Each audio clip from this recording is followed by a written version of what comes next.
British বাংলাদেশিদের অর্থায়নে নির্মিত ও প্রতিষ্ঠিত ব্রিটিশ বাংলাদেশি কমিউনিটির ঐতিহাসিক স্থাপনা ও কমিউনিটি ভিত্তিক সংগঠনগুলোকে কার্যকর করার দাবি জানিয়েছেন ব্রিটেনে বর্ণবাদ বিরোধী আন্দোলনের নেতা সিরাজ হক। শনিবার পূর্ব লন্ডনের স্থানীয় একটি রেস্টুরেন্টে আয়োজিত সমাবেশে এমন আহ্বান জানান তিনি। ব্রিটিশ বাংলাদেশি কমিউনিটি কোয়ালিশনের উদ্যোগে আয়োজিত ইফতার পরবর্তী আলোচনায় বিশিষ্টজনদের মধ্যে উপস্থিত ছিলেন প্রবাসী মুক্তিযুদ্ধের সংগঠক ফেরদৌসী রহমান সহ অন্যান্যরা। বক্তারা বলেন, Shaheed Minar, Bangladesh welfare association, Bangladesh centre ও কবি নজরুল সেন্টার, জাগো নারী সেন্টারগুলো প্রায় অকার্যকর। সমাজের কিছু ব্যক্তি তাদের ব্যক্তিগত স্বার্থে প্রবাসী বাংলাদেশিদের ঐতিহাসিক সংগঠনগুলো অকার্যকর করে রেখেছে।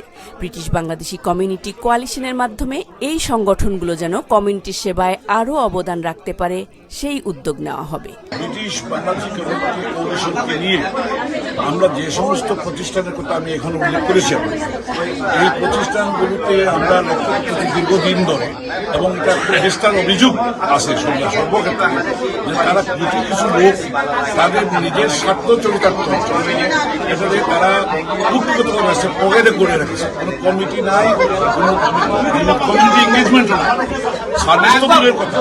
এগুলো গঠন করা হয়েছিল আমাদের কমিউনিটিকে সার্ভিস দেওয়ার জন্য। সার্ভিস তো দূরের কথা, বরং এটাকে সর্বনাশ করে যাচ্ছে, এবং কিছু কিছু ক্ষেত্রে গ্রান্ট এই সমস্ত নিয়ে অনেক ক্ষেত্রে গ্রান্টটা নিজেদের আখের গুছাইছে। এগুলোকে আমরা এখন নজরে আনতে চাই এবং দেখতে চাই এগুলো কি অবস্থায় ফাংশন করতেছে, এবং এটাকে যেন কমিউনিটি সেবায় আবার প্রতিষ্ঠিত করা যায়, সেটাই আমাদের লক্ষ্য হবে, এবং আমরা এই লক্ষ্য নিয়ে এখন আগামী কয়েকদিন কাজ করব। Politika news, London. যদিও আমাদের হাতে বাংলাদেশ সেন্টারকে নিয়ে একটা ইস্যু আমাদের হাতে আছে, যেটা আমরা কাজ করতেছি।